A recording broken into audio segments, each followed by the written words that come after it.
তারপরে সে এখানে উপস্থিত হয়েছে, আমি তাকে আন্তরিক ধন্যবাদ জানাই। গ্রামের প্রতি মায়া আছে, বসা রাখতে পারে নাই, আসার কথাই ছিল না। দুটা কথা আমাদেরকে শোনান।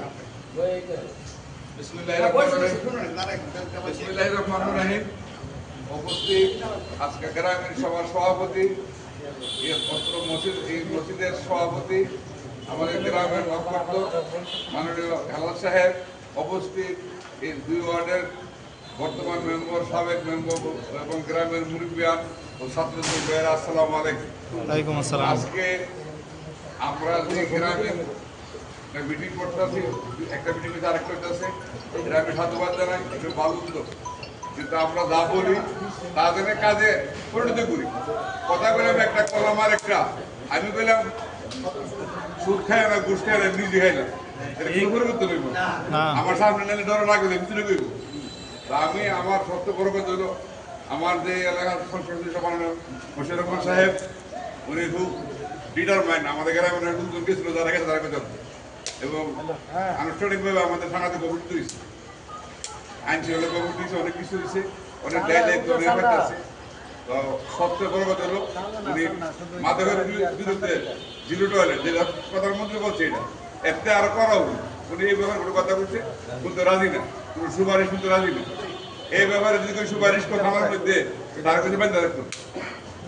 ইয়া কইছে যে আসামি ছেড়ে তারা মেম্বার নাকি ছোট বড়টাতে ডাইরেক্ট এমপি সাহেবের অর্ডার। আমাদের এমপি স্বচ্ছ এবং ভালো এবং জ্ঞানী লোক। উনি মাদক যে সমাজ যে ডক্টরিতে জায়গা, এটা এরা দেখতেছে, মিডিয়ার দেখে এমনি শুনে মানুষ বলে, এবং আমরা শুনছেন মনো। উনি কয়েকবার সংসদে দাঁড়ায় কথা বলছে, কসবাহার মাদক নিয়ে এবং ইস্পাটিটা বড় এলাকা নিয়ে, রাস্তাঘাট নিয়ে কয়েকবার বলছে। এবং উনি আজকে যদি এমপি না হয়তো আজকে যে রাস্তার কাজ হইতেছে, হয়তো বাজার এলাকা বন্ধ করতে পারবেন। উনি এই দোয়াতে অনেক কাজ হইতেছে, অনেক কাজ হবে, যেটা কল্পনা করা যায় না তা হইব। উনি ভুয়া বিশ্বাস করেন, বাস্তব বিশ্বাস করেন। তা আমি আমার গ্রামটাও, আমরা আগে কথা শুনছে না, সারা বাংলা স্কুল হয়েছে না, বিল্ডিং হয়েছে না, জায়গা নেই, শুধু দুই একটা মাত্র জায়গা, পুরো বিল্ডিং আমরা পাইছি দূর একদম। আমরা গ্রামের নাম উঠে বলে অনেক জোর উঠে।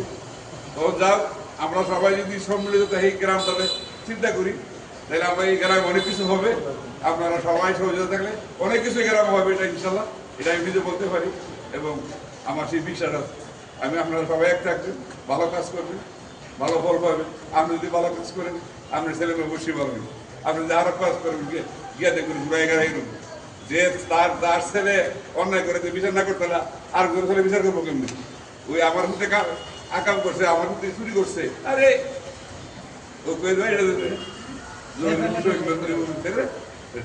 এইগুলি যাতে না, এটা যদি রোধ করতে পারে সমাজ 100%। আমি সত্য সর্দার, আব্দুল সর্দার সাহেব আর ছেলের বয়স, কিন্তু চেয়ারম্যানে আমার বিভিন্ন কম বয়সে আমার লেখাপড়া নাই, বিভিন্ন সামাজিক কাজকর্মে আনছে। আমি কোনো সর্দারি মিটিং দেখতাম না, যাই এখনো যাই, গ্রামীণ মিটিংগুলো দেখতাম, এবং আমি নিজে অনেক সময় বক্তব্য রাখতাম এই সেমিনার। আমি একটা কথা কইতাম, যারা আমরা নেতৃস্থানীয় লোক, যারা আমরা সর্দার, তাদের করে সুদ, তাদের করে এটা হয়, তাদের করে নিশাহুর, তাদের করে বেবিচার, তারাই সুদ, তারাই ঘুষখোর। ওই জায়গাতে যদি আমরা না যেতাম পারি, বাইরে যত রকমের নীতির বাক্য করবো, 1 পয়সা কাম করবো। যার জন্য আমি নিজের থেকে নিজে আমি আরো সৈরাতে এই কথা বলতে রাজি না, সুযোগ নেই।